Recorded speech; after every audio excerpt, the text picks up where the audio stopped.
ছুটির দিনের আয়োজন একটু স্পেশাল না হলে চলে, তাই তো তৈরি করে নিলাম পোলাও, কাবাব, কোরমা এবং গরু মাংস।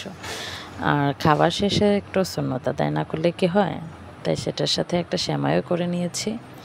যেহেতু আজকে শুক্রবার ছুটির দিন, তার চেয়েও বড় কথা হচ্ছে আজকে জুমা মোবারক। এটা মুসলিমদের জন্য অনেক স্পেশাল একটা দিন, অন্তত আমার কাছে। আমি ভীষণ পছন্দ করি। তাই সবার জন্য ছুটির দিনের শুভেচ্ছা রইল। সেই সাথে সকল মুসলিম ভাই বোনদেরকে জানাচ্ছি জুমা মোবারক। সবাই ভালো থাকুন, পরিবার পরিজন নিয়ে খুব সুন্দর করে দিন কাটান।